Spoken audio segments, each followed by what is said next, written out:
না এই দেশের মা বোনেরা আমরা বলবো আমাদের অত্র এলাকার মানুষ শান্তি চাকার মানুষ উন্নয়ন চায় ইনশাআল্লাহ।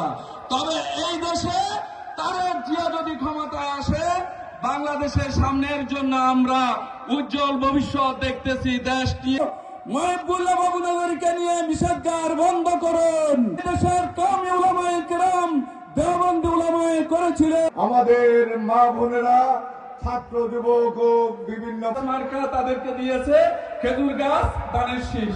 এই পরিমাণ দেশের উন্নয়নমূলক কাজে তারা ভূমিকা রেখে যাচ্ছে। আজকে ছাত্র দলের সোনালী বছর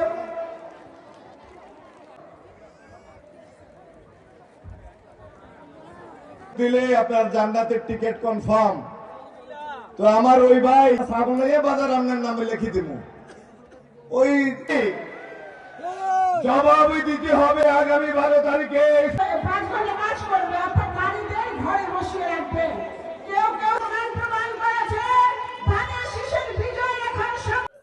আমাদের মা বেগম খালেদা জিয়া আমাদের মাঝে নেই।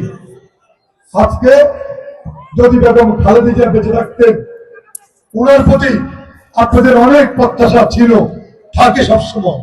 আমি আপনাদের কথা দিচ্ছি, দেশ যদি বেগম খালেদা জিয়ার নিকট আপনাদের যে প্রত্যাশা, আপনাদের যে ভালোবাসা, আপনাদের যে সম্মান, যে চা পাওয়া বেগম খালেদা জিয়ার আপনাদের ছিল, ইনশাল্লাহ আমি বেগম খালেদা জিয়ার একজন কর্মী হিসাবে, ওনার ছেলে হিসাবে, ওনার একজন প্রতিনিধি হিসাবে আমি ওয়াদা করতে চাই, এই এলাকা বেগম খালেদা জিয়া যেভাবে পরিচালিত করেছিলেন, ইনশাল্লাহ আগামী দিনে আপনাদেরকে সাথে নিয়ে আরো সুন্দরভাবে বেগম খালেদা জিয়া যেভাবে এলাকার মানুষের শান্তি চেয়েছিলেন, যেভাবে এই এলাকার মানুষের সুখ চেয়েছিলেন, যেভাবে এই এলাকার মানুষের উন্নয়ন চেয়েছিলেন, আমি কথা দিচ্ছি প্রত্যেকটি কাজ আমি আপনাদেরকে সাথে নিয়ে আগামী দিনে করতে চাই।